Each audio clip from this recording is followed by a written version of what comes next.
En büyük ibadet ama en büyük. Yani en çok sevap getireni. Allah'ın en razı olduğu en büyük ibadet tevhid. Yani marifette terakki etmek. En büyüğü buymuş.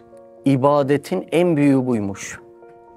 Bizim nazarımızda sayısal çokluk var ama sayısal çokluğun içi dolmayınca o en büyük olmuyormuş.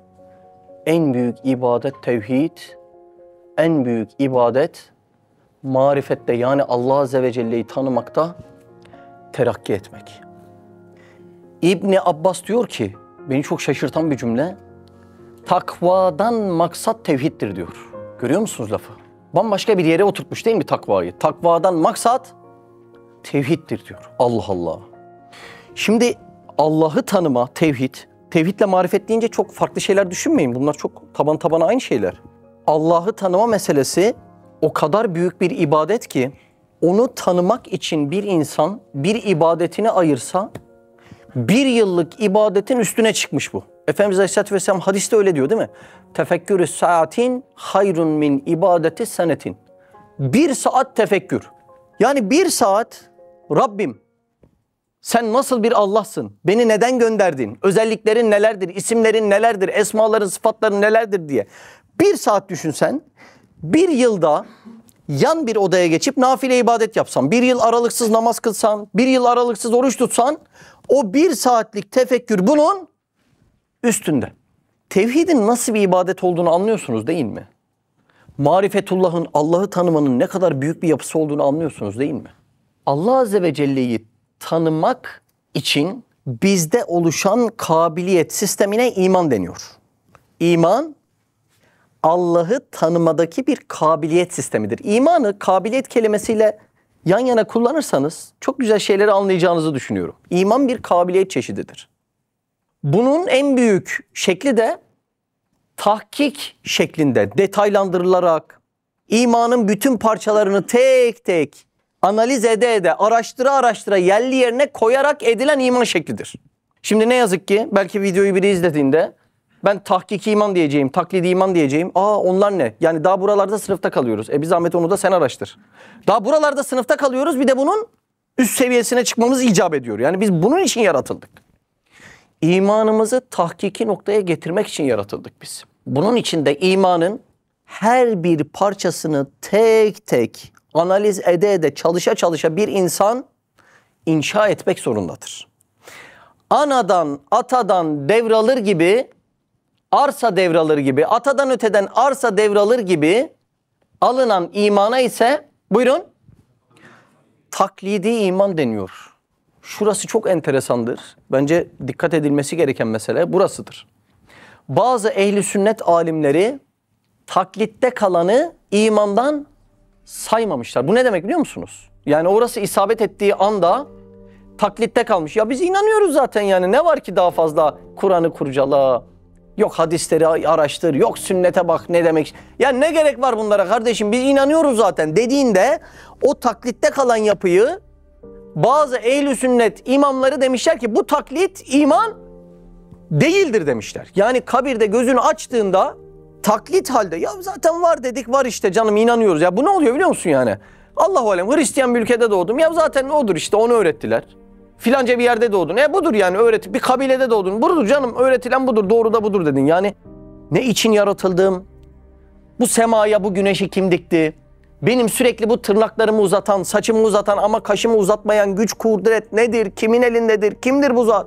Niye gönderildim? Sorularını sormamak yani. Bu bir cihette Allah Azze ve Celle'ye bir hakaret oluyor. Anladın mı? Pastaneye gidiyorsun adamın ödüllü pastası var. Sen de yakın bir dostusun. Sana en güzel şekilde dilimlemiş. Ahçı olduğun için oradan anlatıyorum. İkram etmiş, getirmiş böyle. Beyefendi nasıl buldunuz, güzel mi falan. Karıştırma ya bunun detaylarıyla. Yiyoruz, mide yeniyor. Bu adamı üzer değil mi? Sen iltifat beklediğin için onları detaylandırmışken o detaylarla ilgilenmiyor ve senin pastana mide deliğinden bakıyor. Üzücü mü? Üzücü. Ya zaten inandık arkadaş demek de o şekilde üzücü bir şey. Taklidin kurtarmayacağını söyleyen ehli sünnet imamları var. Çok dikkat edilmesi gereken mesele. Zira Üstad Hazretleri'nin yakın talebesi Zübeyir abi taklidi imana rüzgarda bir çakmağın üstündeki ateşe benzetiyor. Var mı sönmeme ihtimali? Bir anda. Bir makam geliyor, bir mal geliyor, göz bir yere kayıyor, zihnini bulandıran bir şey duyuyorsun. Bir dedikodu, bir gıybet, anında ışık, ateş sönüyor, elinde gidiyor. İnsan imanının bütün parçalarını tek tek tahlil ede ede, analiz ede ede ruh binasını inşa etmek zorundadır. Üstad Hazretleri bunu çok güzel bir cümleyle anlatmış. Tevhid melekesi maliki olmak demiş. Nasıl ifade? Meleke ne demek? Kazanılmış kabiliyet. Mesela arabayı ilk kullandığınız günü hatırlıyor musunuz? Dur sağ yapayım, sol yapayım falan. Şimdi ne yapıyorsun? Bu elinle araba kullanıyorsun, bu elinle çiğ köfte yoğuruyorsun. Yani umrunda değil. Niye? Meleke olmuş. Bisiklet kullanmak meleke olmuş. Telefonda yazı yazmak meleke olmuş. Yani düşünce sistemini gerektirmiyor artık. O kazanmış bir alışkanlık olmuş. Tevhid melekesi, maliki, sahibi olmak ne demek biliyor musun? Tevhid öyle bir tabiatın haline geliyor ki mevcudatta neye baksan Allah Azze ve Celle'nin sikkeye hadiyetini görüyorsun. Ya bunu Allah'tan başkası ya çileği kim kırmızıya boyadı diye şaşırıyorsun ya. Toprakta olmayan renklerden var bu çilekte diye. Var mı böyle halimiz? Bu çok tehlikeli bir mesele işte. Bu şekilde gözümüzü yumduğumuzu düşünün. Var olan otellerin en ince detaylarına vakıf olunurken bir çileğin üzerinde bir kainatın olduğunu birazdan göreceğiz ve bizim ilgi alanımıza girmeyecek. İlgilendiğimiz meseleler var, bir de bizi ilgilendiren meseleler var. Bunların ikisi örtüşmediği anda biz yandık demektir. Bizi ilgilendiren meseleler, ilgilendiğimiz meselelere dönüştüğü anda kabir için güzel günler bekliyor demektir. Bilmem ifade edebildim mi? İşte bizi ilgilendiren meseleler kainatta farklı farklı sikkeler eşliğinde bize tanıtılmış, sunulmuş bütün mevcudattan marifetullah denilen en yüksek ibadeti tanımak. Ama şunu dedim, bunu yapmak için bir kabiliyet lazım dedim. Ne kabiliyeti? İmanın tahkiki olma kabiliyeti şarttır. Anladın değil mi? Allah Allah. Ama bizde durum bu şekilde. İman oturduktan ve marifetullah kalbe yerleştikten sonra bir sonra olmazsa olmaz mesele nedir biliyor musunuz? Salih ameldir. Allah aşkına günlük Kur'an dinlediğinizde salih amel kelimesini şöyle bir yakalamaya çalışın. Ne kadar yerde geçiyor? Oho! Nerede geçmiyor ki? Her yerde salih amel, salih amel. Âmenü ve amilus salihat. Değil mi? Her yerde salih amel lafı geçiyor. Kalpte manevi olan hal dışarıya maddi olarak çıkar. Kalpte manevi olan hal dışarıya maddi olarak çıkar. Bu yüzden ibadetsiz imanı makbul görmemişler. Anlıyor musunuz? Kalpte olsa amel olarak çıkardı demişler. Bu yüzden ibadetsiz imanı makbul görmemişler. Şuraya çok dikkat edin. Bugün unutulmamasını istediğim bir ifadedir. Dilde olan bir hakikat amele dönüşmüyorsa kalpte de yok demektir. Anladık mı? Allah'ım seni çok seviyorum. Sahabe gibi koşturmak istiyorum. Koltuğundan ayrılmıyor. Dilinde var mı bu adamın? Var var. Kalbinde? Kalbinde yok. Dilde olan bir hakikat, bir güzellik, bir gerçeklik amele dönüşmüyorsa kalbinde yok demektir. Ne kadar dehşet bir ölçü birimi değil mi amel? O yüzden İhlas Risalesi gibi Risale-i Nur'un anayasasını oluşturan bir mesele bile amelinde rıza-i ilahi olmalı diye başlıyor. İnanılır gibi değil. Birinci düsturunu kastediyorum. Allah Allah.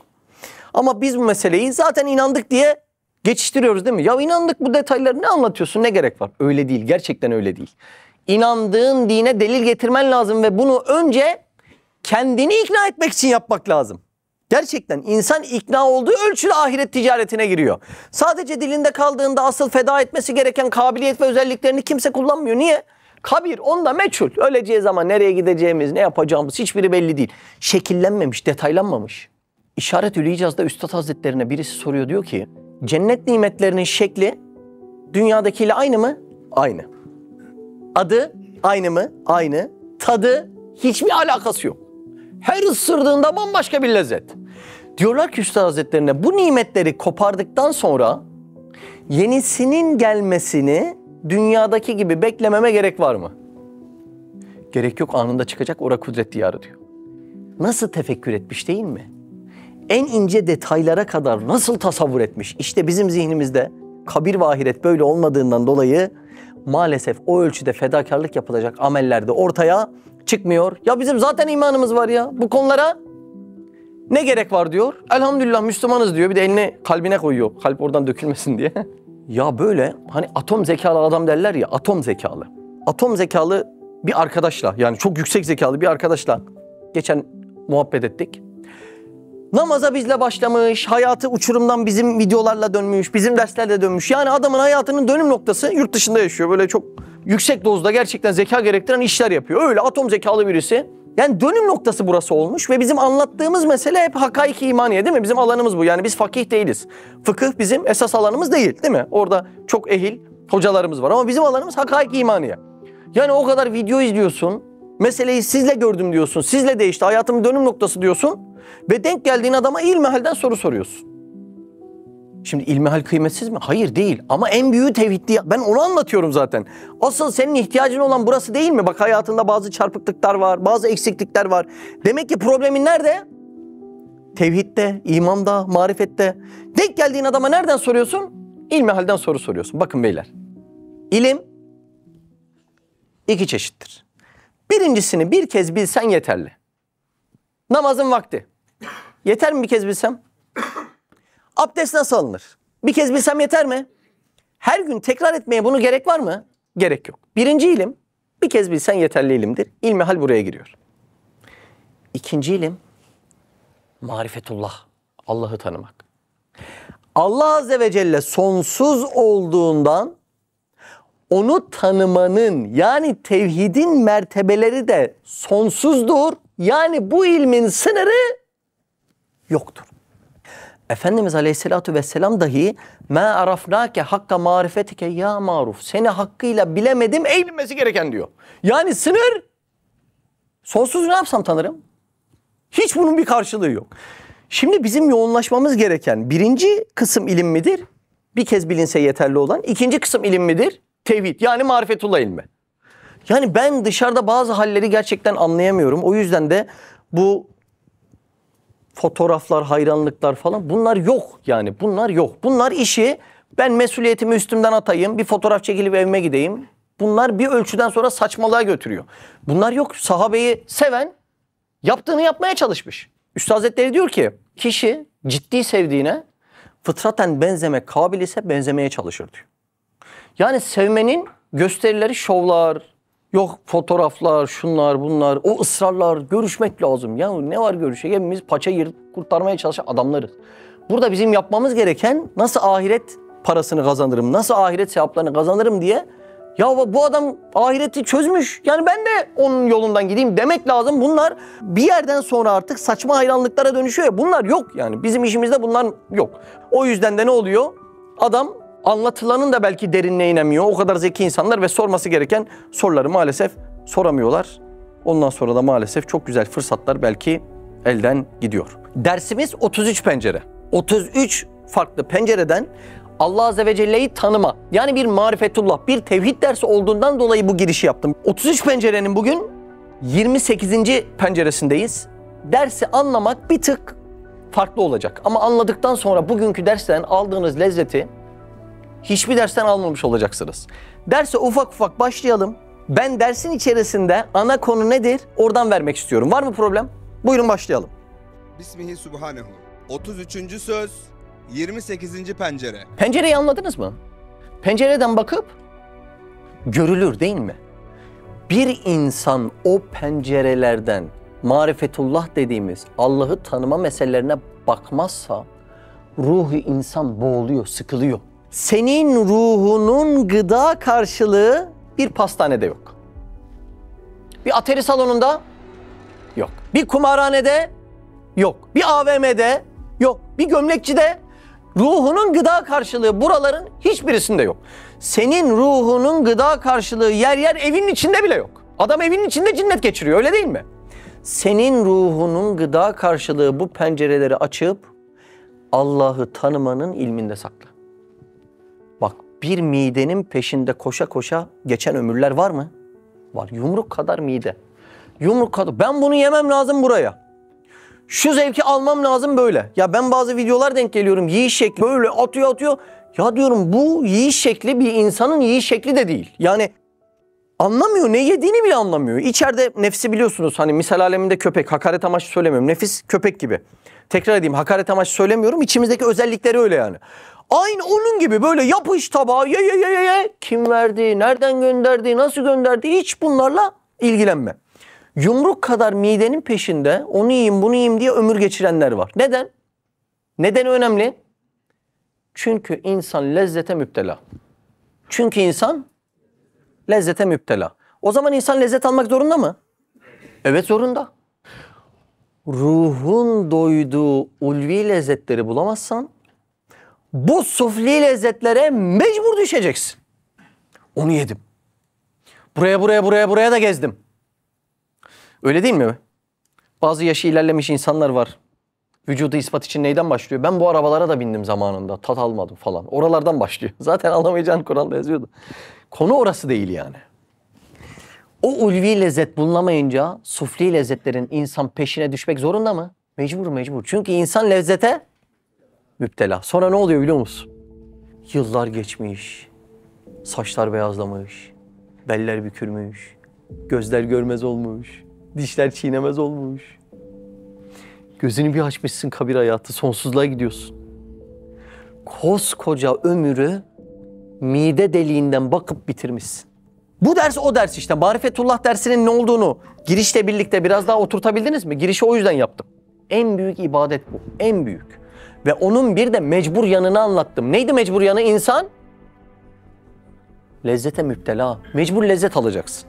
Ya buralara dalacaksın, gavvas bir dalgıç gibi. İçinden ruhunun gıdalarını bu tam ruha göre diye çıkaracaksın. Ya da mecbur nefsinin özelliği gibi sufli lezzetlerin peşinde koşa bir ömür.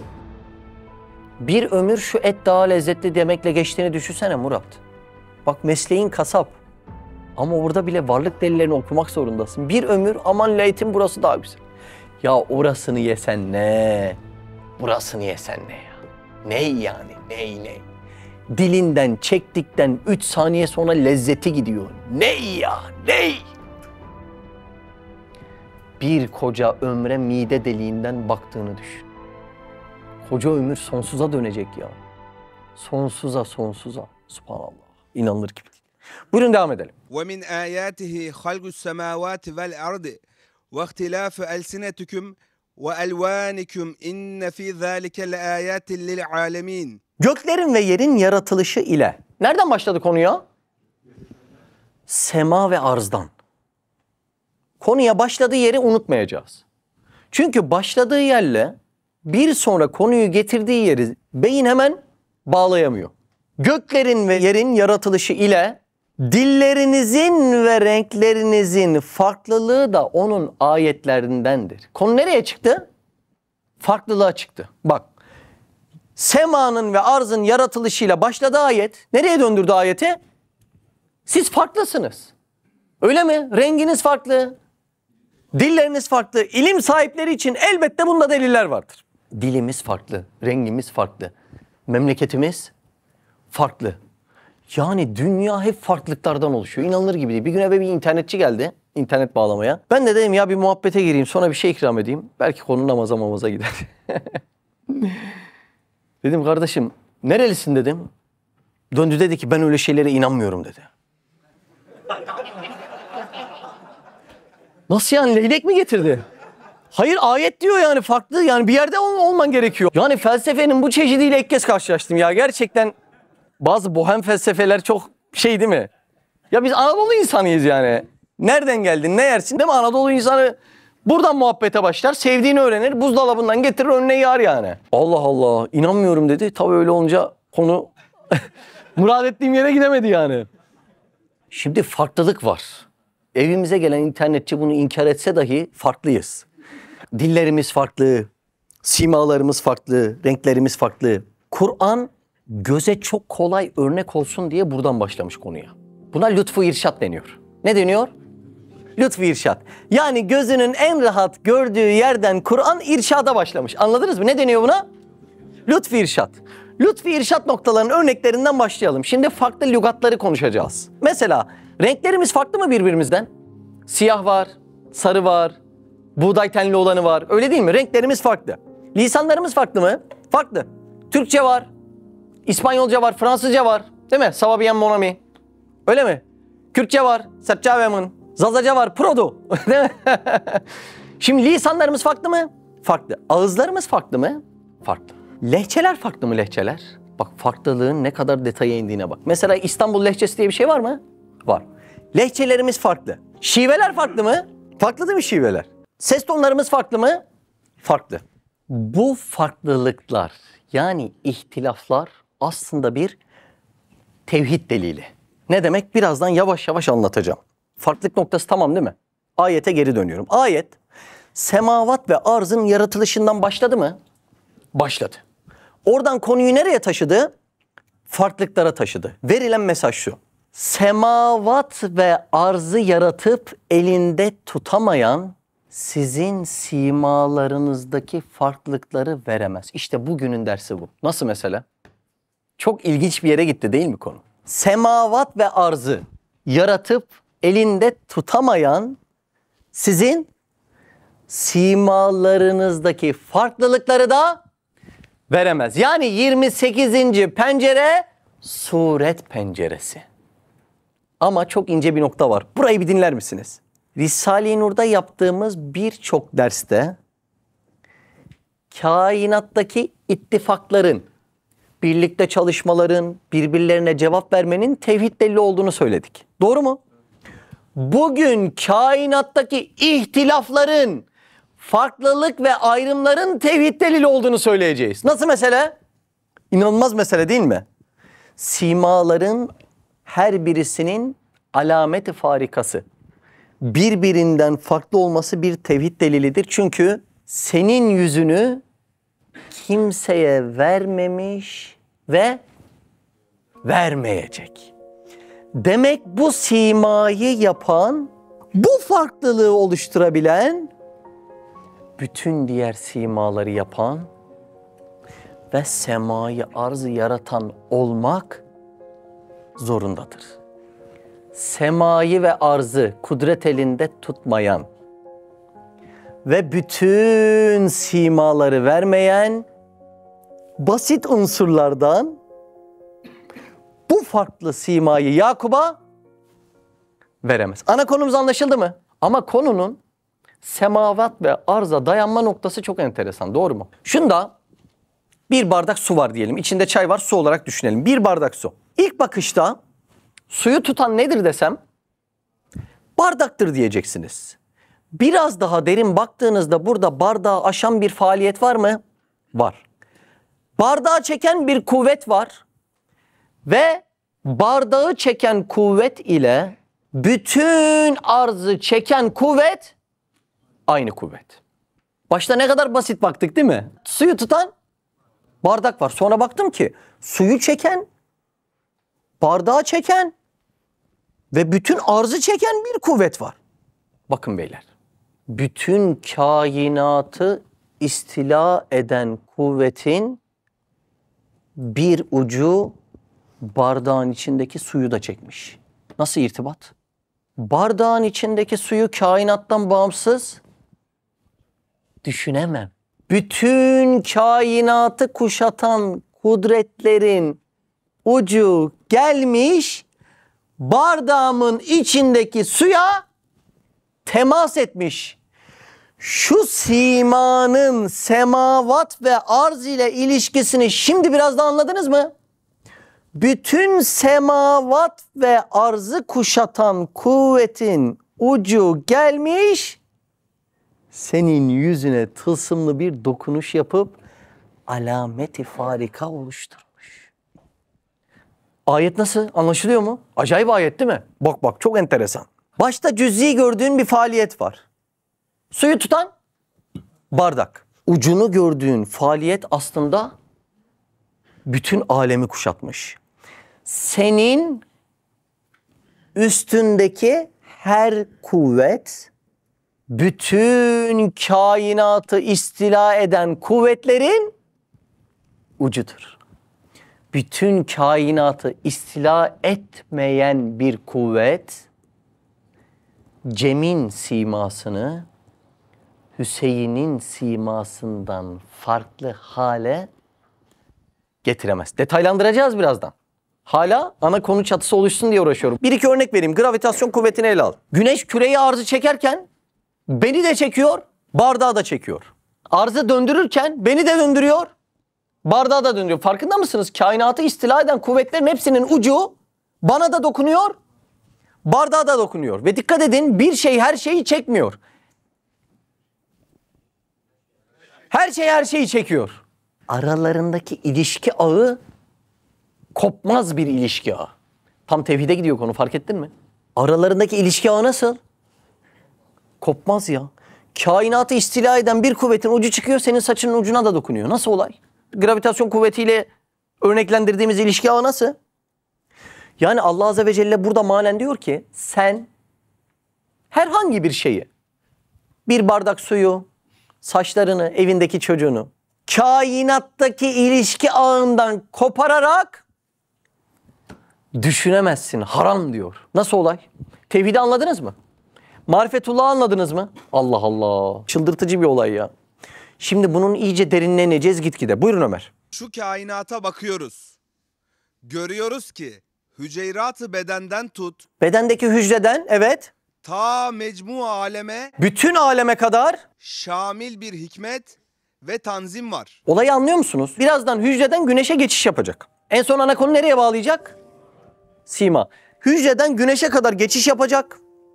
Diyecek ki hücreye müdahale edemeyenin güneşe müdahale etmesi mümkün değil. Neden mümkün değil? İlişki ağı sınırsız. Yani aralarında kopabilecek bir ilişki ağı var mı? Mümkün değil. O yüzden aşağıdan yukarı şöyle sıralayacak. Diyecek ki hücreyi yönetenin bütün vücudu yönetmesi lazım. Sonra diyecek ki bedeni yönetenin bütün insanları da yönetmesi lazım diyecek. Çünkü vahidi esaslara bakın. Kollar, gözler, kulaklar. Aynı fabrikanın ürünü. Sonra diyecek ki insanlara hükmedenin bütün arza hükmetmesi lazım diyecek. Daireler genişliyor, farkında mısınız?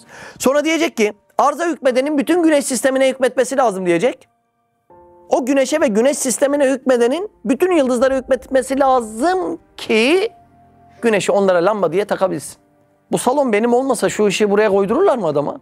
Işığı dilediği gibi oraya koyan kimse salon sahibi de odur. Birazdan konunun evrileceği yer, bütün sistem döşenip yönetilmeden senin yüzüne o dokunuşla, tılsımlı dokunuşla simayı veremez, alem fesada uğrardı. Konumuz oraya gidecek. Şimdi biraz daha detaylandırayım. 10. sözde bir cümle var. Diyor ki, her şeyi yapamayan hiçbir şey yapamaz.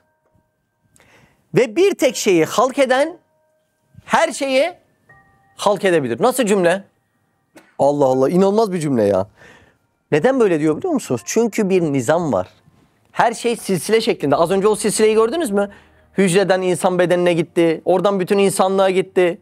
Oradan arza gitti. Oradan güneşe, oradan bütün yıldızlara gitti. Bir silsile olduğundan dolayı ipin bir ucunu tutan, ipin tamamını da tutmak zorundadır. Anlıyorsunuz değil mi? Şimdi kainattaki her şey silsile şeklindeyse bir elma bile çok pahalı demektir. Çünkü bir elma için kainat lazım. Bu tevhidin, bu konusunun en güzel meselesi ne biliyor musun? Birden beklemediğin yerden hop bir tane rızık geldi. O rızkı Allah'tan koparıp da ya Cem var ya Cem, sen bu rızkı bana verensin. Sen çok büyük bir insansın diyemezsin. Çünkü bir rızkın sahibinin kim olduğunu delillendirmek için bütün kainatla ilişki ağı kurmuş Allah. Anladın mı? Nasıl sistem? Bir rızkı da haşa Allah'tan koparıp ya Cem bunu bizzat bana veren sensin. Sen mükemmelsin diyemiyorsun. Çünkü bir elma tanesini sistemin silsilesinden koparman mümkün değil. Her şey Allah'ı gösteren bir ayna. Her şey ayna. Elmanın üstünde nasıl bir Allah'ın olduğu gözüküyor bak. Esmaları, fiilleri, icraatı sübhanesi. Her şey Allah'ı gösteren bir ayna. Ay nedir bu alem? Her şey hak ile kaim. Mirat-ı Muhammed'den Allah görünür daim. Hepsi Allah'ı tanıtan bir ayna ise Sen Allah'ı bilmeden bir baklavayı övdüğünü düşün. Bir gün birisi 1 saat baklava anlattı da bana, oradan aklımda kalmış, bir Antepli. Yok böyle bir baklava ya, mükemmel bir baklava dediğinde met etmedin, hakaret ettin. Çünkü baklavanın kainatın sahibiyle ilişkisini kopardın. Şirk neden azim bir zulüm? Şimdi anladınız mı? Anladın mı? O baklava taneci için ne lazım? Bir dükkan yeter mi? Ne lazım? Kainat lazım olan bir baklavayı Allah'tan koparıp övdüğünde övmedin. Hakaret ettin. Kendini tanıtmak için bu kadar masraf yapan Allah Azze ve Celle'yi düşün. Kendini tanıtmak için bu kadar masraf yapacak ve sen o ilişki ağlarını kesip hırsızlayıp baklava bendendir, çocuk bendendir, diplomam bendendir, makamım bendendir diyeceksin.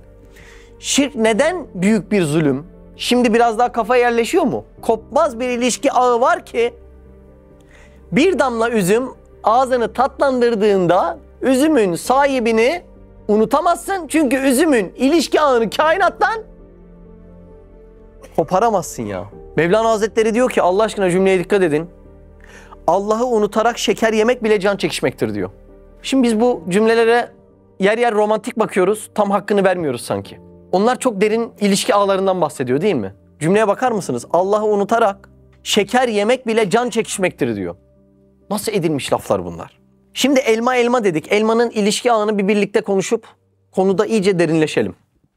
Bir elmanın etrafını kale surları gibi bütün kainatta çevirmiş ya Allah. Çevirmiş değil mi yani? Tek başına bir elmayı koparıp elmadır ya, kendi kendine olmuş demen mümkün değil.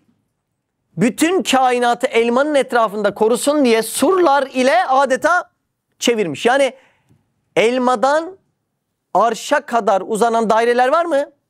Var. O arştan geçip ele elmaya yetmeyen o elmayı o dalından koparamaz. Bir elmanın var olması için neler lazım? Biraz konuşalım mı? Konuşalım. Atom lazım mı? Lazım. Element? Lazım. Mineral? Lazım. Karaciğeri koruyabilsin diye elma asidi lazım mı? Lazım. Sindirim kolaylaşsın diye bikarbonat iyonu lazım mı elmanın içinde? Lazım. Toprak lazım mı? Elmanın olması için? Lazım. Hem de içindeki bütün manevi fabrikalarla. Her elmanın farklı renk, RAV kodunu barındıracak bir şey toprağın içinde olmalı. Bak olaya bak. Her elmanın kabuğu birbirinden farklı. Mesela yaban elması var. Nasıl? Eğri büğrü. Bir de bir elma var böyle zümrüt gibi parlıyor, kıpkırmızı. Ya her birinin kalıbı birbirinden farklı. Bütün tamamının toprağın içinde olması lazım. Güneş lazım mı bir elma için? Yani güneş olmadan elma olmaz mı? Olmaz. Bak bir elma için güneş lazım. Dünyanın 1670 kilometre hız ile kendi etrafında 108 bin kilometre hız ile güneşin etrafında dönmesi lazım mı? Lazım. Bak şimdi. Yıldızların yörüngesini bozmadan faaliyetlerine devam etmesi lazım mı? Lazım. Canım bir elma çekti, ne lazım? Kainat lazım. İlişki ağı nasıl? Merbut, bağlı, asla kopmaz şekilde. Biz pazarda 5 liraya alıyoruz bunu. Pazarda verdiğin 5 lira nakliye parası. Elmanın aslına para vermen gerekse öyle bir para yeryüzünde basılmadı. Hani bazı filmlerde diyorlar ya hani böyle beni satın alacak para yeryüzüne basılmadı. O senin için geçerli olmayabilir belki ama bunun için geçerli.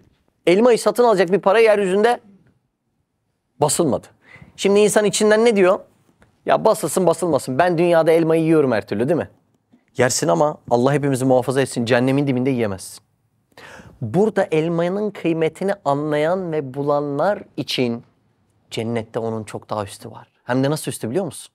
Cennetteki elmanın yere değen gölgesini yalıyoruz. O da bu dünyadaki elmanın lezzeti. Lezzet farkına bak. İnsan diyor değil mi içinden? Nefis demiyor mu? Ya bilsen ne bilmesen de ben dünyada gidiyorum 5 liraya 1 kilo elmamı alıyor muyum? Alıyorum. Alırsın. Birkaç bin gün daha alırsın. Ama devamında o elmaya ulaşabilmek için burada elhamdülillah dersin. Orada elhamdülillah yersin. Nasıl olay? Yine elma ile ilgili bir ufak bir şey daha anlatayım. Zihniniz yorgun mu? İyi misiniz? Bir elma için ne lazımdı? Kainat. O zaman bir tersten okuyalım. Elma bütün kainata muhtaç. Doğru oldu mu? Doğru. Ya canım bir elma çekti. Bütün kainata muhtaçsın ey elma. Bak şimdi. Peki kainatta elma harici her şey, tavşan, ceylan, salih, üzüm, bir çimen, hepsi kainata muhtaç mı? Kainattaki her şeyin kainat kadar ihtiyacı varsa ve her birisinin kainat kadar ihtiyacı karşılanıyorsa, demek ki hiçbir şeye ihtiyacı olmayan bir zat her birisinin ihtiyacını karşılıyor demektir. Çünkü sonsuz ihtiyacı karşılayan, mantıken ihtiyacı karşılanan olamaz. Nasıl olay? Bir elmanın verdiği mesajı görüyor musunuz? Bir elmanın verdiği mesaj Allah Azze ve Celle'yi ne kadar tanıtıyor. Marifetullah, dersin başındaki marifetullah'ın en büyük ibadet neden olduğu kafanızda oturuyor mu? Çünkü sen Rabbini tanıyorsun. Dünyaya birinci gönderiliş amacın. İlk namaz değil, ilk oruç da değil ama ilk marifetullah. Allah'ı bulmak ve bilmek. Nasıl meseleler ya? Böyle olunca çok lezzetli hale geldi mi elma? Elmanın ısırıldığında gelen lezzeti bir hayvan da alabilir. Burada insana özgü lezzet ne biliyor musunuz? Elmayı gönderenin iltifatındaki lezzet. Bunu bir hayvan alamaz. Bu yalnız düşünebilen insana özgüdür. Bir kez sultanın hatırlanması 1000 elmadan lezzetli mi? Lezzetli. Şimdi gittiniz pazardan benim sevdiğim bir elmayı 1 kilo alıp getirdiniz. Isıra ısıra yedim. Lezzeti ne kadar? Dilime değdiği kadar. Bir de merhum Yavuz Mehmet Yıldız'a bir adet elmayı iltifat olarak göndermiş. Ben o elmadan aldığım lezzet öyle büyük ki ben o elmayı yemem. Neden? Çünkü elmanın üstünde sultanın iltifatı var, iltifatı. Hangisinin lezzeti daha yüksek oldu? İltifattan aldığın lezzet daha yüksek oldu. Sadece ısır yedin, insan olamazsın. İnsan olman için elmanın ilişki ağını ve onu başka hiçbir kimsenin yaratamayacağını ve onu yaratanın sana gönderdiğindeki iltifatı okumak zorundasın. 700 çeşit elma varmış. Doğru mu? Var mı elmacılar? Patates kaç çeşitli Ali? Ali 5 milyon da sanki bir gün başımız belaya girecek. Yani böyle bir çeşit bilmiyorum 5000. Süleyman elma 700 diyorlar. Ne diyorsun? Sizin oraya elma memleketi değil mi? Ondan mı parayı kırıyorsun? Var mı elmacı? Siz mi varsınız? Kaç çeşit elma? Abi 700 var. Say.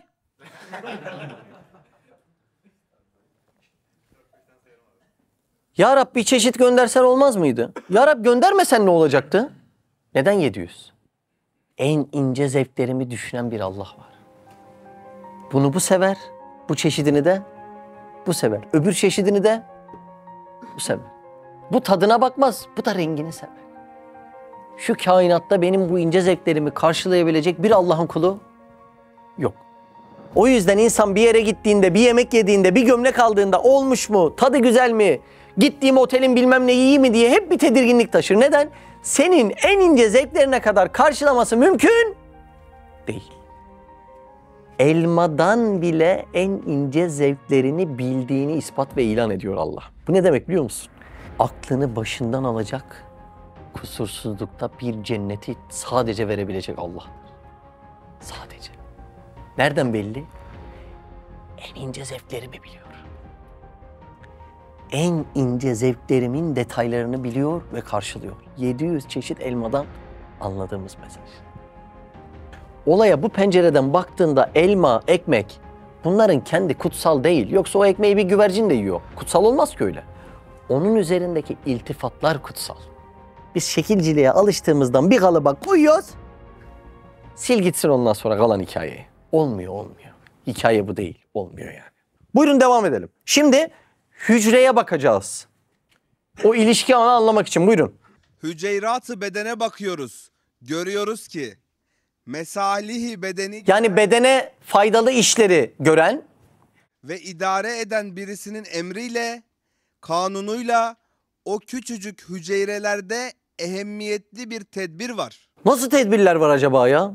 Şimdi burada anlayacağımız konu tedbirleri görüp ya beni idare eden kimse, hücreyi de idare eden o olmak zorunda diyeceğiz. Ama beni idare edenin sistemine biraz bakar mısınız? Mesela dönüp karaciğere bak. 400 vazife. Ve karaciğer yaptığı vazifeyi sadece karaciğer için değil, bütün beden için yapıyor. İlişki ağı nasıl yine? Mükemmel. Bir karaciğerde 400 vazife. Düşünebiliyor musun? Hücrede enerjiyi neresi üretiyor? Mitokondri. Hücrenin içindeki sisteme bak. Oksijeni çektin mi? Çektin. Ciğere indi mi? İndi. Hemoglobine bağlandı mı? Bağlandı. O oksijeni giren gıdaları yakmak için mitokondri kullandı mı? Kullandı. Orada enzimlerle biyolojik bir yakma gerçekleşti mi? Gerçekleşti. Neticesinde ne çıktı bunun? Enerji. Vücudunda yaptığın en küçük hareket için bile gerekli olan enerji paketinin üretildiği yere bak. Biz şimdi şu binaya bir enerji paketi üretimi için bir hidroforu çalıştıralım. Bak bakayım gazından, sesinden, kokusundan, kirliliğinden, tozundan, dumanından bir kişi kalabiliyor mu? Mitokondride ne duman var, ne ses var, ne gürültü var. Akıl alır gibi değil mi? En küçük eylem için lazım olan enerji paketinin üretim şekline bak. Golgi. Hücrenin sentezlediği binlerce çeşit protein var. Her birisinin biyokimyasal aktivitesi farklı mı? Farklı. Şimdi her biri farklı ihtiyaç olan yere gideceğini nereden bilecek? Burada bir trafik var mı? Var. İşte her birisini tanıyıp bu trafiği yöneten Golgi cisimciği. Hücrenin içindeki faaliyetlere bak. Hücrenin içindeki olaya bak. Ribozom. Şimdi bir insan bütün ihtiyaçlarını dışarıdan karşılayabilir mi? Karşılayamaz. Şimdi retinanın ihtiyaç duyduğu enerji paketiyle kirpiğin ihtiyaç duyduğu enerji paketi aynı değil. Buradaki farklı ihtiyaçlara göre proteini sentezleyen ribozomdur. Bir hücrenin içindeki faaliyetlere bakar mısın? Bir hücrenin içindeki. Gelelim lizozoma. Lizozom ne biliyor musun? Çöp öğütme merkezi. Ölen hücre atıklarını alır, parçalar, hücrenin dışına atar. Faaliyetlere bakar mısınız? Faaliyetlere. Şimdi bu anlattığım bir hücrenin içerisinde gerçekleşen bazı aktiviteler değil mi? Kaç hücre var? 100 trilyon. Şaka gibi değil mi? 100 trilyon hücre, her hücrede 100 trilyon atom. Her birisi sürekli doğru yolları bulup bir Mehmet'in hayatına devam etmesini nasıl temin edebilir? Mesela aynı hücreler birleşerek, farklı yollarla birleşerek bir elma oluşturamaz mıydı? Yapı taşları aynı değil mi? Azot, karbon, oksijen, hidrojen aynı değil mi? Yani aynı mürekkebe bandırıp ha bir elma çizmişsin, ha da aynı mürekkebe bandırıp ha bir Mehmet çizmişsin. Yani her seferinde bu kadar farklı şey olabilecekken bir Mehmet olması ne demek? 100 trilyon hücrenin her birisinin sürekli birleşip aynı cismi oluşturmasının ihtimali ne biliyor musunuz? 100 trilyon faktöriyel. İhtimal öyle. Mesela elinde 2 şey varsa kaç farklı şekilde dizersin? 2 faktöriyel. 1 çarpı 2. 3 şey varsa 3 faktöriyel. 1 çarpı 2 çarpı 3. 4 şey varsa 4 faktöriyel. 1 çarpı 2 çarpı 3 çarpı 4 24. 100 trilyon hücreyi kaç farklı şekilde dizersin? Sultanahmet 8 yılda yapılmış. Benim saniyede 50 milyon hücrem yıkılıyor ve yapılıyor. Saniyede. Benim az önce anlattığım bir hücre bir memleket gibi değil miydi? Allah Azze ve Celle saniyede 50 milyon memleketi içimde yeniden yaratıyor. 50 milyon. Sinir hücreleri hariç 50 milyon hücre yıkılıyor ve yapılıyor. Şimdi böyle bir faaliyet akıl alır gibi değil. Siz de bilimin açıklayamadığı şeylere Allah deyip geçiyorsunuz canım. İleride zaten bunları bilim açıklar. Geldi mi böyle bir cümle nefisten? Geliyor değil mi? Ben bir saatin nasıl çalıştığını bilmesem. Bir saatçi gelip bak bu saati biz böyle üretiyoruz. Böyle imal ediyoruz. Bu şekilde çalışıyor. Şu aparatları bu işler ve bu işlevsellik için vardır diye açıklasa. Bu bana sanatkarını inkar mı ettirir, daha çok hayranlık mı uyandırır? Bilim, kainatın açıklanmasıdır. Hala bunların neden televizyon programlarında dövüştürüldüğünü hiç anlam veremem. İnşallah bari şunları izleyenler şu televizyonu bırakır da şu saçma sapan tartışmalarla ahiretine zarar vermekten çıkar. Bunlar değil konu. Bilimin her açıkladığı mesele bende sanatkara karşı hayranlığı uyandırıyor. Şimdi ben sadece hücre diye bir kelime bilseydim hayranlığım bir birim olurdu. Ama bunun mitokondrisini, golgisini, ribozomunu, lizozomunu, her birisini detaylı bildiğimde diyorum Allah Allah, bildiğimden daha da şaşırtıcıymış. Bu nasıl bir sanatkar diyorum. Bilimin bunları açıklaması Allah'ın yokluğuna delil değildir. Sanatkarını daha iyi tanıtıp ben de daha çok hayret uyandırıcı bir şeydir, öyle değil mi? Bilim varlık dünyasının izahıdır. Bunun haricinde dış dünyadaki tartışmaların hiçbirisine bence kulak asmayınız. Mideye nasıl bir kısım rızık iç yağı suretinde iddihar olunup vakti hacetle sarf edilir, aynen o küçücük hücrelerde de o tasarruf ve iddihar var. İddihar ne demek? Şimdi bir şeyin ihtiyaç zamanında kullanmak için saklanmasına iddihar denilir. Bizde nedir iddihar? İç yağlar. Yani bir insan aç kaldığı anda Allah Azze ve Celle kullanabilsin diye ne vermiş ona? Bir depo vermiş mi? İddihar o. Bizim iç yağlarımız. Rızka ulaşamadığımız zaman kullanalım diye Allah Azze ve Celle fayda düşünerek iç yağ deposu oluşturmuş. Yani bir insan 40 gün aç kalsa dahi açlıktan ölmez. Nereden beslenir? Yedek depodan. Aynı insanda bu hal olduğu gibi hücrenin içerisinde de bu hal mevcuttur. Şimdi örneklemeye bitkiye geçiyor. Nebatata bakıyoruz. Gayet hakimane bir terbiye, bir tedbir görünüyor. Şimdi hücreden örnekledi, bedene gitti. Oradan nereye gitti? İç yağ depolarından örnekledi. Şimdi nereye gidiyor? Nebatata. Farkında mısınız? Kainata dolaşıp konuyu nereye bağlayacak?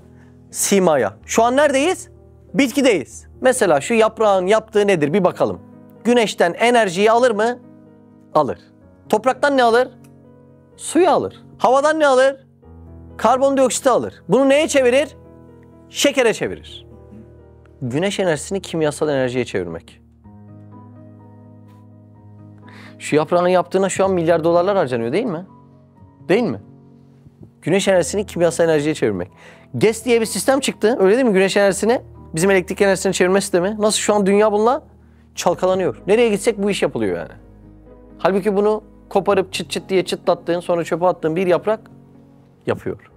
Subhanallah. Devam edelim mi? Şimdi hayvana geçecek. Hayvanata bakıyoruz. Nihayet derecede kerimane bir terbiye ve iaşe görüyoruz. Hayvanın dünyadan haberi yok. Yerde ne yediği belli değil ama öyle bir süt çıkıyor ki terbiye edilmiş şekilde. Ya gerçekten öyle olmuyor mu? Bak ülfet perdesi var bize, alışkanlık perdesi. Ya ne anlatıyorsun hemşerim ya? İnekten süt çıkacak, ne çıkacak? Ya o kadar kolaysa sen yap. Sabahtan akşama kadar yiyorsun. İnekten daha güzel yiyorsun. Daha fazla yatıyorsun. Sen yap o kadar kolaysa. İnsan aciz kalıyor onun yaptığını yapmakta ya. Allah Allah. Yani hiç basit bir olay değil. Bunların her birisi bir terbiye şekli. Şimdi de küçükler bitti, büyüklere geçecek. Bütün kainatı bir dolaşıyoruz. Konumuz nereye gelecek? Simaya. Kainatın erkan-ı azimesine bakıyoruz. Yani büyük şeylere bakıyoruz.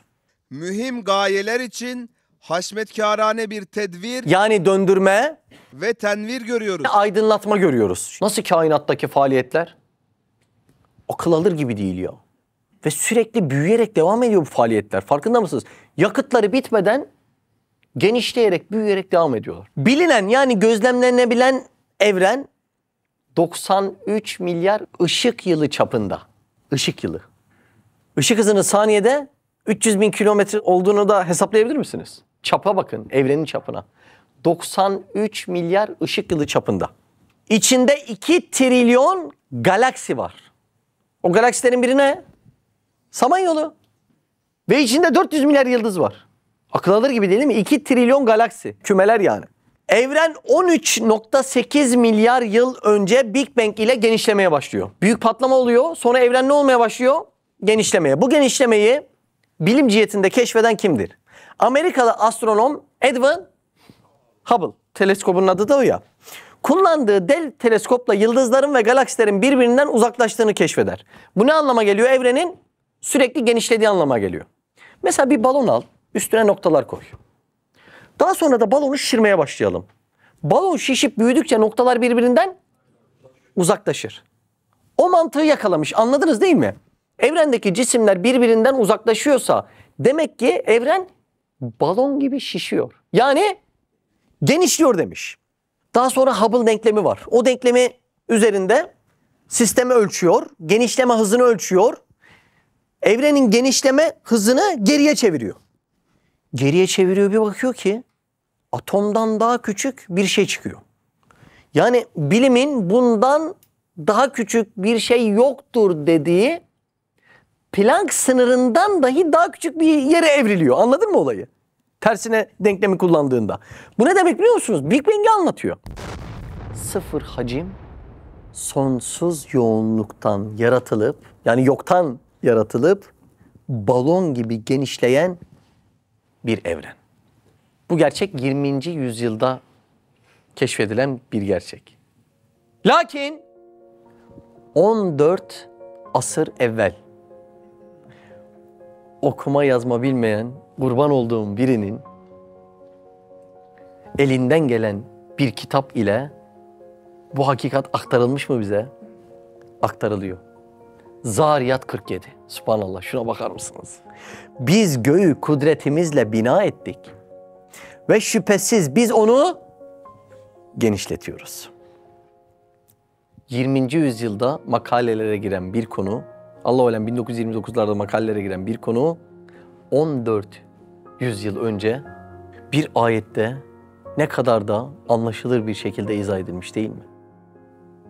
Demek ki sistemi elinde tutan bir Allah, demek ki bunu haber veren kitap, hak kitap, demek ki o kitaptaki haberi ileten kişi hak peygamber olmak zorunda. Nasıl olaylar? Bu örneği de bitirdim. Şimdi alemin her tarafına bakmaya geçiyoruz. Konu nereye gidecek en son? Simaya. Buyurun. Alemin mecmuuna bakıyoruz. Yani alemin bütününe bakıyoruz. Muntazam bir memleket. Risale-i Nur'da memleket krallık manasındadır. Yani bizim şehir yapısı olarak değil, bir saltanat, bir krallıktır. Muntazam bir ney var?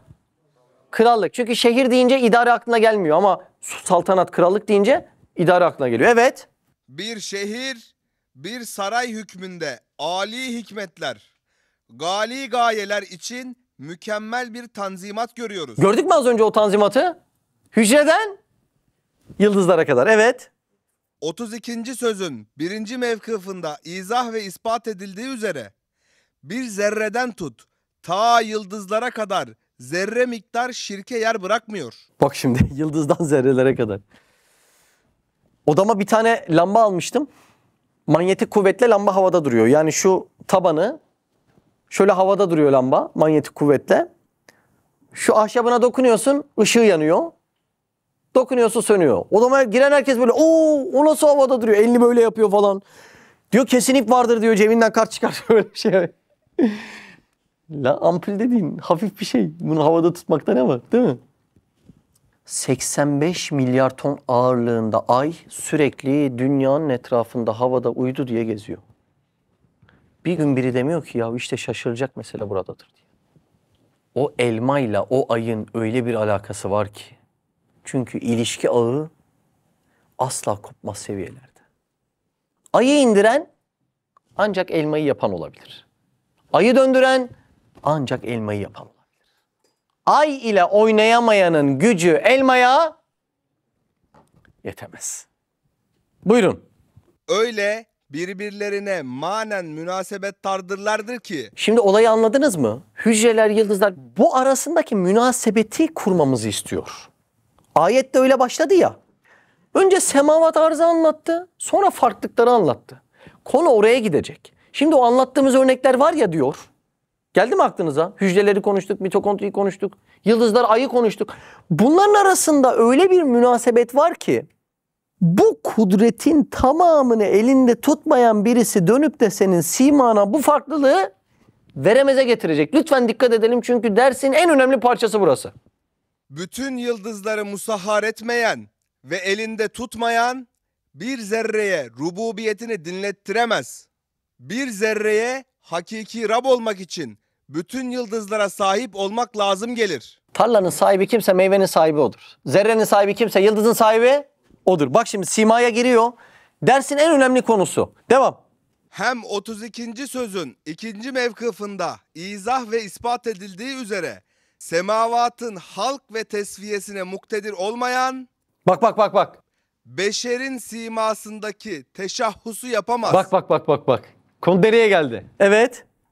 Demek bütün semavatın Rabbi olmayan, Bak, bir tek insanın simasındaki alameti farika olan Nakş-ı Simavi'yi yapamaz.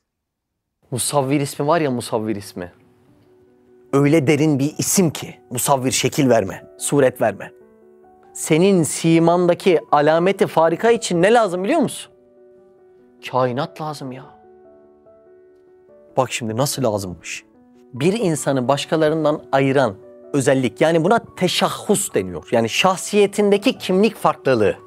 Mesela benim teşahhusum nedir Mehmetcan? Bir gün kolumu görsen tanır mısın bu Mehmet abinin kolu diye? Tanımazsın. Ayağımı görsen tanır mısın? Tanımazsın. Simamı görsen, aa Mehmet abi dersin. Benim alameti farikam nereye? Simanın önemini görüyor musun? Bak, basit unsurlar. Sende de var mı? Var mı? Var mı? Var mı? Ya ne var bunda? Herkeste 3-5 tane unsur aynı yere dizilmiş ama şu farklılıklara bak. Akıl alır gibi değil. Şurası ya, şurası. Yani sadece saçımdan şöyle, yok, tanımak mümkün değil. Kolumu görsen yok, omuzumu görsen yok. Şuraya bak ya, şu simadaki farklılığa bak, alamet farikaya bak. Şimdi herkes herkese sima cihetinde benzese ne olurdu? Biraz olayı detaylandıralım, anlayalım. Namus kavramı, adli tıp çöpe gitti. Peki polisler vazife yapabilir miydi? Kimi tutuklayacaksın, kimi yakalayacaksın, hepsi bir mahkemeye çıkarabilir misin? Nasıl çıkaracaksın? Hepsi birbirine benziyor. Görüyor musun simadaki farklılığın ne kadar derin noktalara gittiğini? Ve her birisinin bir alameti farikası var. İlk baktığında rahat tanı diye simamda. Aslında her yerinde. Adamın saç kılından, tırnağının ucundan kimliğini tespit ediyorlar mı?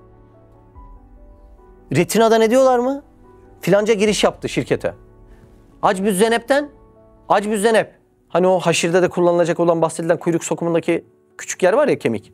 Acbüzzenep'e bakıp inceliyor, diyor ki yeryüzünde bu adamdan sadece bir tane var diyor ya. İnanılır gibi değil. Yangından bir tırnak, bir dişle adam ayırt ediyorlar mı? Demek ki bu adamda olan bu ayırt edici özellik sadece bunda var ve hiçbirisine benzemiyor. Mümkün değil. Bak şimdi. Neden bütün kainatla alakalı sima vermek? Size 20.000 kelimelik bir lügat versem, bu 20.000 kelimenin içerisinde olmayan bir kelimeyi ekleyin desem ne yapmanız lazım? Hepsini ezbere bilmen lazım. Neden? Çünkü farklı bir adet kelimeyi ekleyeceksen 20.000 kelimeye vakıf olacaksın ki o ekleyeceğin onlara benzemesin. Oldu mu? Peki verdiğim lügat 8 milyar kelime olsa, hiç içinde olmayan 400.000 yeni kelime ekle desem ne yapardınız? Akıl alır gibi değil mi? Hiç içinde olmayan 400.000 kelimeyi eklemek için lügattaki 8 milyar kelimenin tamamını ezbere bilmek zorundasın. Bugün 400.000 yeni kelime lügata eklendi mi? Yani doğum oldu mu? Oldu. Hepsinin siması 8 milyardan farklı mı? Farklı. Yeni doğumdaki 400.000 yeni kelimeyi, yani farklı simayı ekleyebilmek için lügatın 8 milyar kelimesine, yani simasına hakim olacaksın ki eklediğin daha önceden yarattığına benzemez. Kerem'in simasını oraya koyanın, yeryüzünde gelmiş geçmiş bütün simaları oraya koyanla aynı zat olması mecbur. Doğru mu? Olaya bak, olaya bak. 8 milyar insanın yüzü bir diğerine benzemiyor. Demek ki bütün yüzler tek elden çıkıyor. Bu ne demek biliyor musunuz? La ilahe illallah. La ilahe illallah. Ne demekmiş görüyor musun? Bir şu hakikati düşünerek bu zikri çekmek var. Bir de ağız alışkanlığından takliden çekmek var. Buyurunuz. Şimdiye kadar ki tevhid delilleri bir şeylerin ittifakından olmuştu. O ona yardım etti, ona cevap verdi. Bugünkü tevhid delili simaların ihtilafından oluşuyor. Onların farklılık, yani alamet farikasından oluşuyor. Çünkü senin yüzünü kimseye vermemiş ve vermeyecek. Demek bu simayı veren bütün lügattaki simaları yapandır bütün simaları yapmayan bunu veremez. Nasıl hadise? Tam kilit noktası burasıydı. İyice anlaşıldı mı Süleyman? Biz şimdi normalde ikiz üçüz görünce şaşırıyoruz işte. Bizim arkadaşların biri Almanya'da biri Türkiye'de üçüzüm var diyor. Benziyor mu? Üf. Kopyala yapıştır benziyor diyor. Şaşırıyor muyuz? Şaşırıyoruz. Bir ikiz görünce bir üçüz görünce böyle şaşırıyoruz. İki şeyi birbirine benzetmek mi daha zor? 8 milyarı benzetmemek mi daha zor?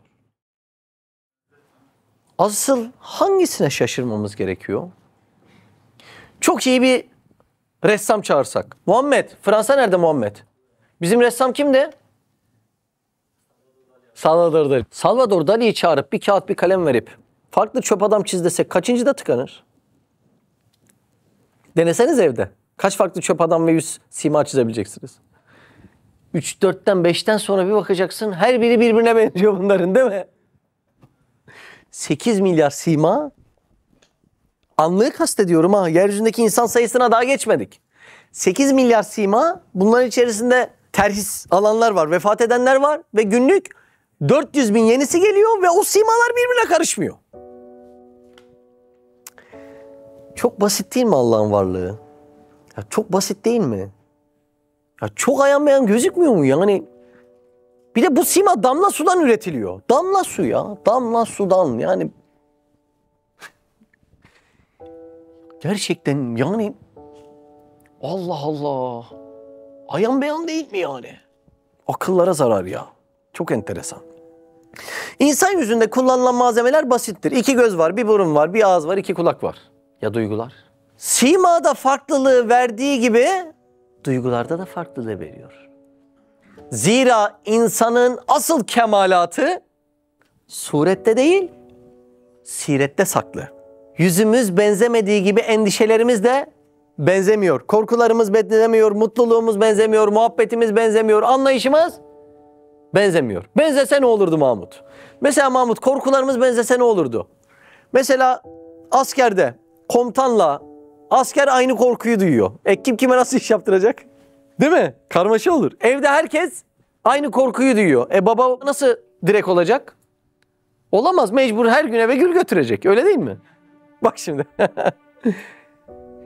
Demek tecellide tekrar yok. Bak Allah'ın zenginliğine bak, ganiliğine. Tecellide tekrar yok. Ya öyle bir hazine var ki benzetmeden yaratıyor. Benzetmeden yaratıyor. Hem de neleri bak başka yarattıklarını da konuşalım. Bir İngiliz bilim adamı 24 bin tane kar tanesi üzerinde araştırma yapıyor. Hiçbirisinin o kristal geometrik yapısı biri diğerine benzemeyince anlıyor ki yeryüzünde şimdiye kadar düşmüş ve düşecek. Hiçbir kar tanesinin kristalinin geometrik yapısı bir diğerine benzemiyor. Ya oluşumu da çok enteresan ha. Bulutların nemli hava kütlesi donuyor. Donarken de farklı basınç, farklı sıcaklık, farklı nem oranına maruz kalıyor. Yani 3 tane parametre var hani bizim anlayacağımız şekilde. Daha vardır da işin uzmanları bilir. Kaç tane kar tanesi vardı? Ya böyle bir rakamı kim söyleyebilir? Rakamını söyleyemeyeceğin kar tanelerinin her birisinin kristalinin geometrik yapısı birbirinden farklı. Kim ya? Neden? Niye hiçbiri birbirine benzemiyor? Hem zenginliğini gösteriyor hem de o bir kar tanesine değen kudretin ucunun bütün kainatı istila eden aynı kudret olduğunu her gün gözümüzün önüne koyuyor. Bakar mısınız ya? Parmak izi. Hazreti Adem'den bu yana bütün parmak izlerinin imzaları birbirinden farklı. Sinek. Bir çift kara sinek. Sadece bir çifti. Baharda 5,5 milyar oluyor bir çift. Diyorlar ki eğer toprak ölen sinekleri ayrıştırmasaydı her yıl yer kabuğu 10 santim daha büyüyecekti. Niye anlattım bunu? Bu kadar sayıdaki sineğin hiçbirisi bir diğerine benzemiyor. Neden ya? Neden? Hani diyorlar ya haşa ve kella bu kadar önemli mesele varken Rabbiniz sinekle mi uğraşıyor? Hani ayetlerde sinek delil gösteriyor ya. Galaksi yaratmakla sinek yaratmak aynı kolaylıkta olunca onun için sinekle galaksinin bir farkı yok yani. O fark sana bana. Şimdi senin için fil kaldırmakla sinek kaldırmak arasında fark var mı? Var. 3 lirayla 3 altın arasında fark var mı? Var. Bunlar sana bana. Kudreti namütenahi bir zat düşün ki ister sinek yaratıyor, ister galaksi yaratıyor ve arasında hiçbir fark yok. İster sinekten örnek verir, ister galaksiden örnek verir, arasında hiçbir fark yok.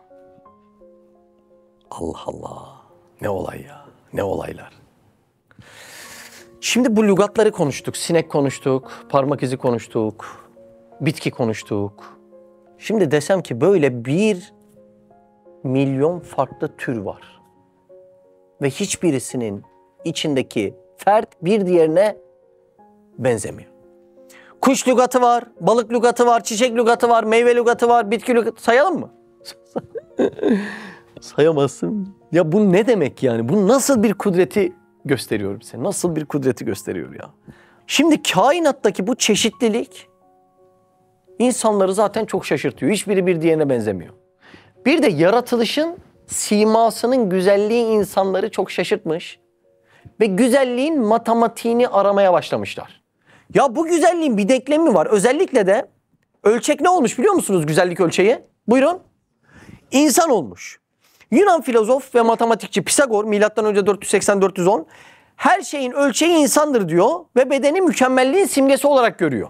Daha sonra bütün sanat eserlerinin oranlarını hesaplayarak estetik anlayışına bir formül oluşturmaya çalışıyor. İnsanlara 3 tane dikdörtgen çizmişler. Mesela birisi şu ölçüde olmuş, biri farklı ölçüde olmuş. Herkes bu ölçüde olan dikdörtgeni beğenmiş. Sonra demişler ki matematikte ve bilimde güzelliğin tanımı var mı? Yok. Madem güzelliğin tanımı yok, niye herkes buna daha güzel dedi? Daha sonra insanlara rakamlar yazmışlar. Hadi şu rakamların birini seçin demişler. En çok insanlar 7'yi seçmiş. Demişler ki ya bu matematikte güzelliğin tanımı, kavramı ve formülü yok. Neden insanlar bu 7'yi seçti sürekli? Çok enteresan gelmiş.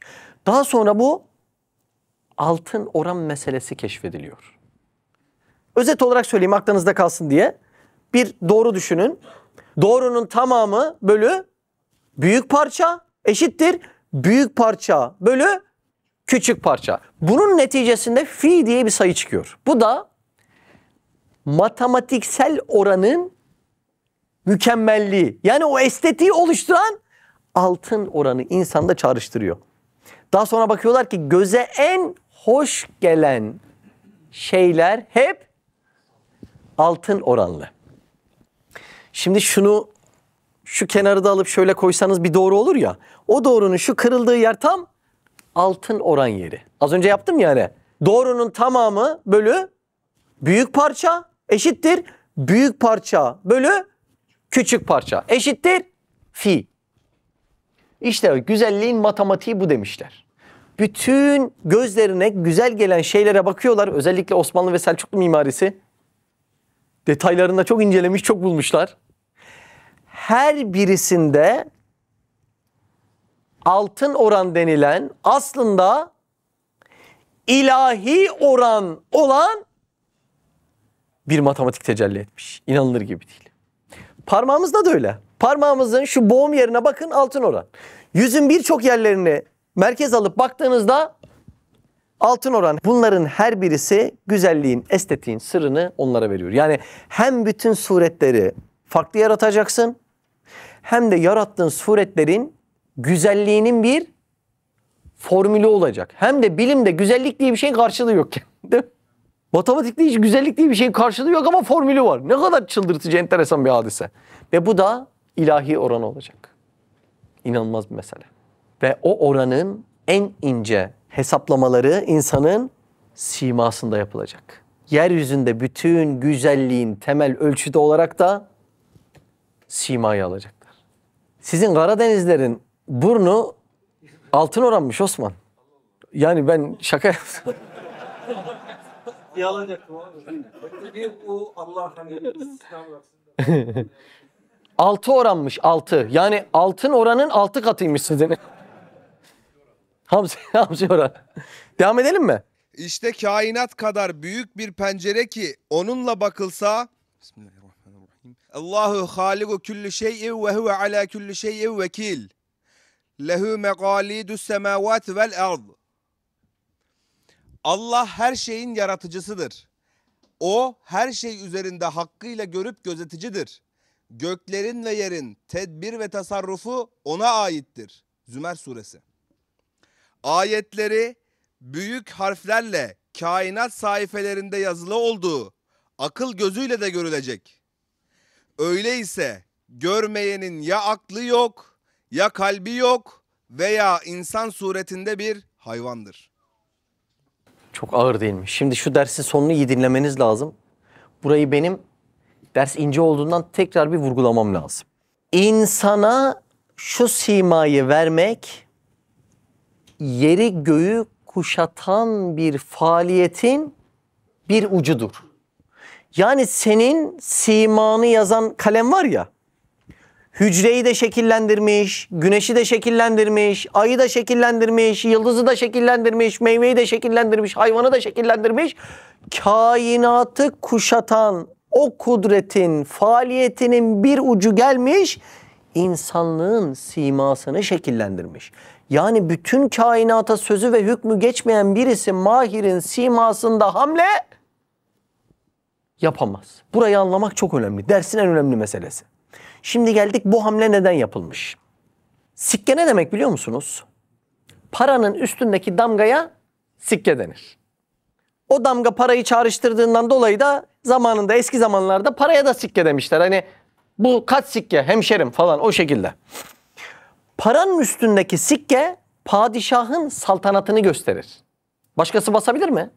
Hadi bir paranın üstüne sikke basalım olur mu? Olmaz. Neden? O mührü vurmak için bütün devletin gücünü arkana alman lazım. Doğru mu? Bak şimdi. Yani mühür kimdeyse, sikke kimdeyse Süleyman odur, saltanat ondadır. Yani küçük bir sembol var değil mi orada? Küçük hadi basalım. Hayır çok büyük bir iktidarı gösteriyor o ya. Küçük bir mühür. Bak şimdi. Şimdi aynı örneği vurgulamak istiyorum. Ya gelin bir paraya şöyle resmimizi basalım olur mu? Ya olmaz. Onun üstünde gördüğün küçücük resim var ya, koskocaman bir devletin saltanatının mührü olduğundan arkasında akıl almaz bir iktidarı gösteriyor.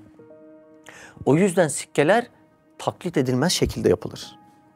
O sikkeyi gören der ki bu onundur ama sadece onundur. TL'yi gören ne der? Sadece bu devletindir. Öyle mi? Başkasının olamaz. Bir insan padişahı görmese bile sikkeyle onu tanır mı? Bu sikke sadece bu padişahındır. Demek ki hükümdar odur. Her şeyin üstünde Allah'ın varlık sikkesinin olması ne demek biliyor musunuz? Mesela bir elmanın üstünde var mı? Var. Ne demek bu sikke? Tam Türkçesini söyleyelim. Bu elmayı Allah'tan başkası yapamaz. Az önce para için ne demiştik? Bu parayı devletten başkası basamaz. Elmanın üstünde gördün mü sikkeyi? Ne sikkesini gördün? Yazmıyor bir şey. Ya başkası yapamaz, onun sikkesinin adı. Çünkü elmayı başkasının yapması için bütün kainata ihtiyacı var. Bak şimdi. Allah Azze ve Celle'nin en büyük sikkelerinden bir tanesi, biz buna sikke-i ehadiyet diyeceğiz. Allah Azze ve Celle'nin en büyük sikke-i ehadiyetinin birisi insanın simasına vurduğu mühürdür. Bak şimdi. Senin yüzünde Allah'ın mührü vardır ve simandaki mühür o kadar kıymetli ki o yüzden bir insanın yüzüne vurmak mekruh, bazı yerlere göre de haramdır. Hiç böyle bakmadık değil mi? Öyle bir sikke-i ehadiyet var ki bir insanı zaten darp edemezsin. Bir de yüzünü darp etmeye çalışsan muzaaf bir günah işlemiş olursun. Bak olaya bak olaya. Şimdi sima böyle bir şey. Ayet sahabenin bile simasından tanındığını söylüyor. Biliyor musunuz?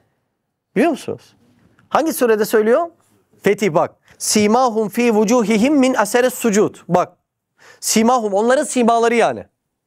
Fi vucuhihim. Nerede? Fi nerede? Yüzlerinde. Min aseres sucudi. Yani ne eseri var, ne izi var? Secde izlerinden. Min. Secde izlerinden. Yani onların belirtileri yüzlerindeki secde izlerindendir. Sahabe nereden tanınıyormuş? Simadan tanınıyormuş. Şu sima. Sende olup başka hiç kimseye verilmemiş ve verilmeyecek olan şu sima. Tam bir sikke-i ehadiyettir. O simalara aşık olmaktan o mührü oraya vuranı bir türlü sevmeye fırsat bulamıyoruz. O da bizim ayıplarımızdandır.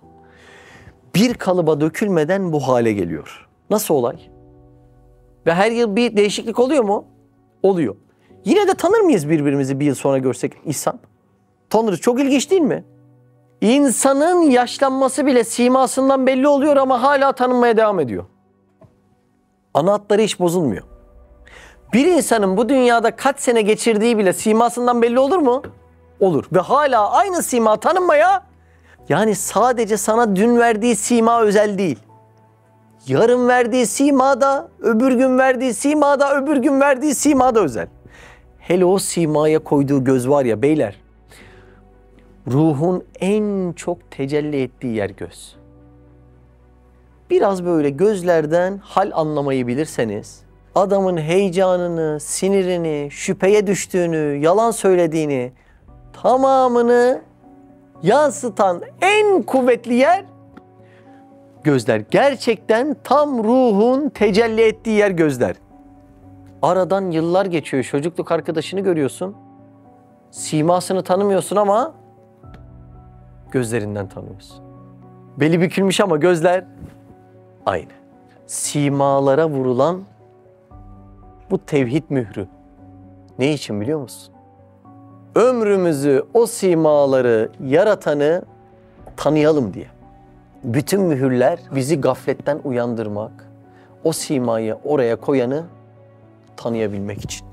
Her birisi akıl almaz bir tevhid delili. Çoğu zaman saçımızı tararken bunu unutuyoruz. Dişlerimizi fırçalarken unutuyoruz. Gerçekten Allah Üstad Hazretlerinden ebeden ve daimen razı olsun. Şöyle bir gaflet perdesini yırtıyor. Bugünden sonra insan simasına baksa, gözlerine baksa, Ya Rab bu sikkeyi ehadiyetten anladım ki benimle ne kadar da özel ilgileniyorsun diyecektir değil mi? Allah Allah. Ne ince bir mesele. Sanman ki talebi devletü cah etmeye geldik. Biz aleme bir yar için ah etmeye geldik. Bu dünyaya yemeler, içmeler, makamları biriktirmeler, servetleri biriktirmek için gelmedik. Sürekli bu simayı buraya koyan, işleyen bir zatı hatırlatmaya, tahattur etmeye geldik. Allah vazifesini bilip ahirette pişman olmayanlardan eylesin. Subhaneke la ilme lena illa ma allamtena inneke entel alimul hakim ve ahiru davana enelhamdülillahi rabbil alemin. El Fatiha. Ya ben anlamak için o kadar okudum. Ya ne yazmış diye anlamak için, okuduğumu anlamak için. Ve birisi bunu yazmış. Çok ilginç.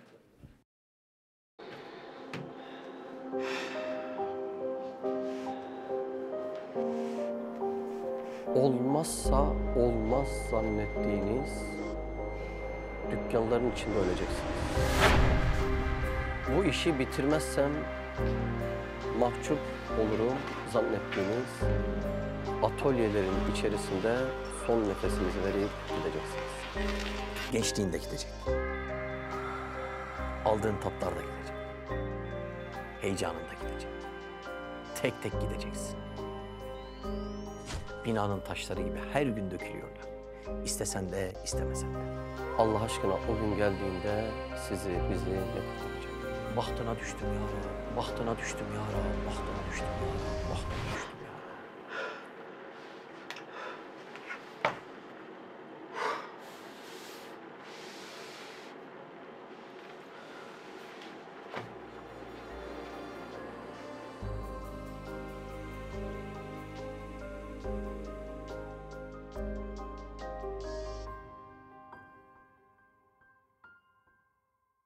Siz de Hayalhanem'in yurt içi ve yurt dışı projelerine destek olmak için buradaki linke tıklayarak online bağışta bulunabilir veya aşağıdaki iletişim numaralarından bizlere ulaşabilirsiniz.